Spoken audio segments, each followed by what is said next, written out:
Hello everyone, this is a follow-up to my video about plants that can affect your pets. I'll leave the link in the description.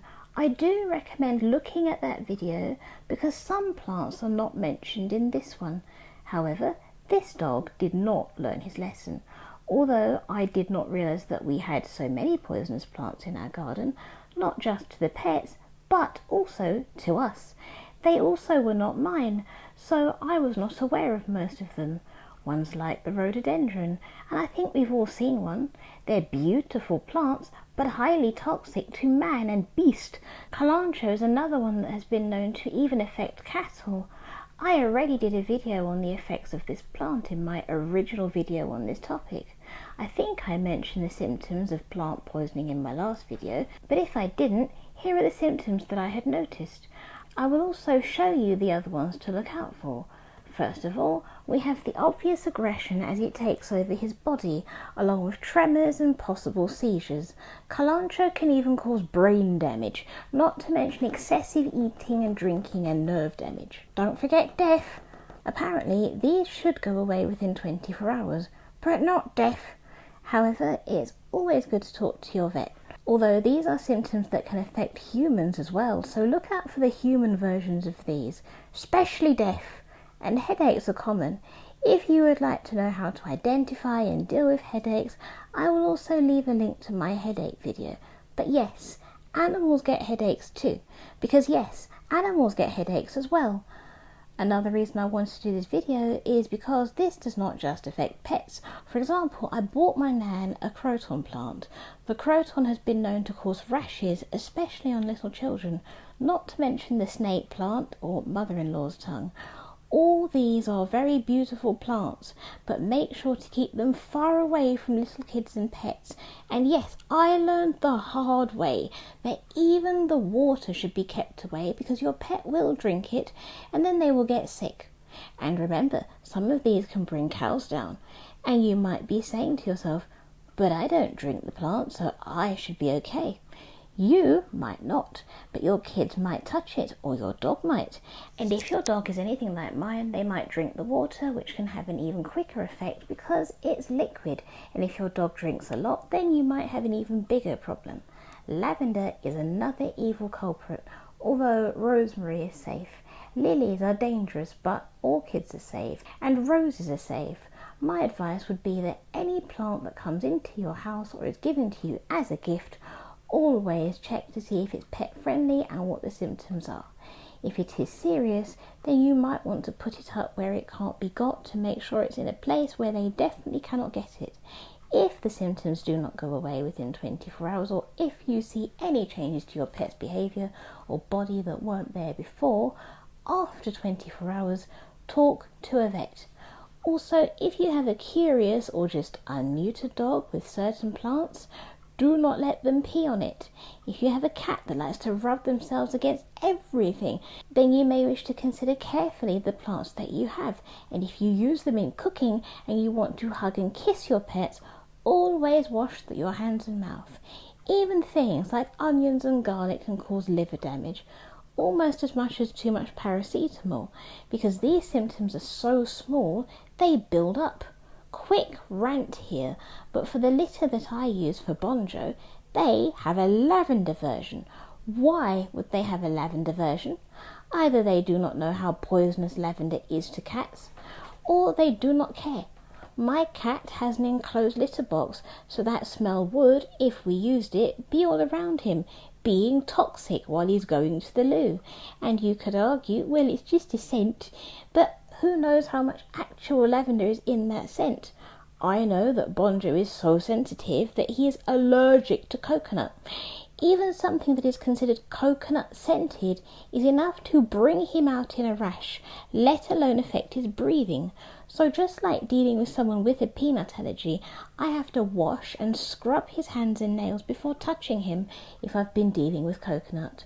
Remember this while dealing with these plants because it is very important.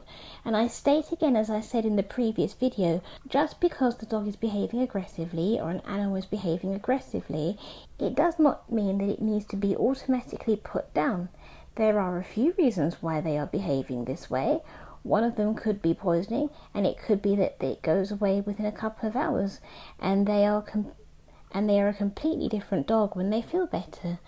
This myth that once they taste blood they will always go for humans needs to end now. My dog does not always wish to bite me, but when he has gone through poisoning and he feels like he's being electrocuted, he will do anything he can to get the thing to stop hurting him, even if that thing hurting him is himself or me. Oh, and another thing, coming from a person who has had seizures, when I came around from having them, because I don't get them anymore, my senses, and that included my ears, were very sensitive. So if your dog has an accident or your cat has an accident like peeing and they do something wrong within the 24 hours, don't be loud, because that would really hurt them, and try not to touch them because of that feeling of electricity as you slowly go back to normal. This will minimize biting, screaming and fear. However, if after about 2 days it hasn't gone back to normal, talk to your vet. And for every pet owner, even if you say that your pet would never get into these things, always have activated charcoal in the house just in case. If you suspect poisoning, this is something good that can help. Even if you take them to the vet, by the time you get there, it could have started working. And another important thing to remember regarding plants is even the water counts as toxic. So if you watered the plant and it has touched the plant and you've got a tray underneath, do not let the plant water be drunk by your pet. This is what happened last year to me and Jack, and I didn't know because he hadn't eaten the plant and he had drunk the water from it. And let's not forget that all of the plants I have mentioned above affect humans and especially children as well. And all of these plants can turn humans and animals into soil. Eventually, I am going to write up some ways to save your pets from poisoning and choking. I have had to save Jack from this as well, and I think we all know one person who's lost their pet to a chicken bone. Also, regarding poisoning, it doesn't always come on immediately, so if you even suspect it, there is no harm in checking. If you have to deal with your animal that has been poisoned, always stay away from the face.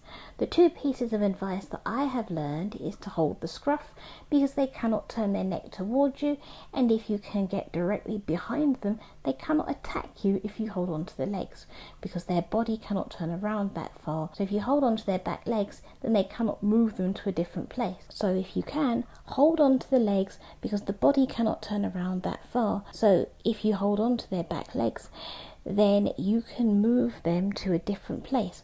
Obviously, my dog is small, so I'm speaking from my experience. Anyone with a larger breed, you may have to find a different option, but the back legs should work with all breeds, because either way they cannot turn themselves towards you. And the scruff, if your hands are big enough, they should not be able to turn their head. But with the scruff, the dog would have to trust you, so better to stick with the legs if you can. And remember that the poison may not show straight away. When I went to touch my dog initially, there was no problem, but within 10 minutes he went from completely placid to, "Who are you? How dare you touch me?" So keep that in mind if you even suspect poisoning. The thing with the rhododendron is that he could come out of the aggression and relax, and then another wave would take him and he would become aggressive again. So always call the vet, because it's amazing how long it can stay behind even if you think it's past. If you're still here, then you're handsome and you're beautiful, and you, well, I'm speechless. I'll let you know next time I see you. Over to the pets. Hello all, this is Sylvie. If you liked what you saw, then subscribe for more. Hey everyone, my name's Bonjo. If you enjoyed yourself, then give it a thumbs up and share it with all your friends. Hi everybody, I'm Jack, and if you had fun, then comment down below and let my mum know what your favourite plant is.